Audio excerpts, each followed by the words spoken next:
Wall ಪ್ಲಾಸ್ಟರಿಂಗ್ಗೆ minimum 7 days curing ಮಾಡಬೇಕಾಗುತ್ತೆ. So 10 to 14 days ಆದರೆ ಬೆಟರ್ ಆಗುತ್ತೆ. ಪ್ರಾಪರಾಗಿ ಕ್ಯೂರಿಂಗ್ ಮಾಡೋದ್ರಿಂದ ಏನು ಅಡ್ವಾಂಟೇಜ್ ಅಂದರೆ ಫಸ್ಟ್ ಒಂದು ವಾಲಲ್ಲಿ ಕ್ರ್ಯಾಕ್ನ ಬರೋದನ್ನ ಅವಾಯ್ಡ್ ಮಾಡುತ್ತೆ. So hair line crack, corner crack, uneven ಸರ್ಫೇಸ್ನ ಅವಾಯ್ಡ್ ಮಾಡುತ್ತೆ.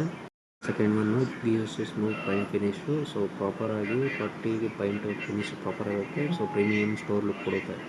ಅಂತೇನು ಅಂತಂದರೆ ಪ್ಲಾಸ್ಟರ್ ಸ್ಟ್ರೆಂತ್ನ ಇನ್ಕ್ರೀಸ್ ಮಾಡುತ್ತೆ. ಸೊ ಕ್ಯೂರಿಂಗ್ ಮಾಡೋದ್ರಿಂದ ಹಾರ್ಡ್ ಆಗಿರುತ್ತೆ. ಸೊ ಡ್ಯೂರೇಬಿಲಿಟಿ ಬೆಟರ್ ಲೈಫ್ ಇರುತ್ತೆ ವಾಲ್ದು.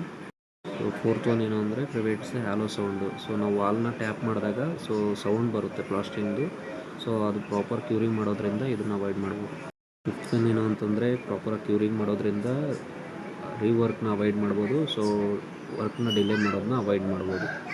ಆಮೇಲೆ ನಮಗೆ ಸಿಕ್ಸ್ತ್ ಒನ್ ಏನಪ್ಪ ಅಂತಂದರೆ ವಾಲಲ್ಲಿ ಯಾವುದೇ ಥರ ಸಪೋರ್ಟ್ ಪಿಕ್ಚರ್ಸ್ ಮಾಡಬೇಕಾಗಲಿ, ಬ್ರಾಂಡಿಂಗ್ ಆಗಲಿ, ಸೊ ಯಾವುದೇ ಥರ ಸೈನೇಜಸ್ ಹಾಕಬೇಕಾಗಲಿ ಪ್ರಾಪರಾಗಿ ಸ್ಟ್ರೆಂತ್ ಇರುತ್ತೆ ಕ್ಯೂರಿಂಗ್ ಮಾಡೋದ್ರಿಂದ. ಸೊ ನಾವು ಪ್ರಾಪರಾಗಿ ಕ್ಯೂರಿಂಗ್ ಮಾಡಿಲ್ಲ ಅಂತಂದರೆ ವಾಲು ಮತ್ತು ಪೈಂಟಲ್ಲಿ ಕ್ರ್ಯಾಕ್ ಬರೋದಾಗಲಿ, ಕ್ಲೈಂಟ್ ಕಡೆಯಿಂದ ಕಂಪ್ಲೇಂಟ್ ಬರೋದಾಗಲಿ, ಸೊ ಇದು ತುಂಬ ಆಗುತ್ತೆ ನಮಗೆ.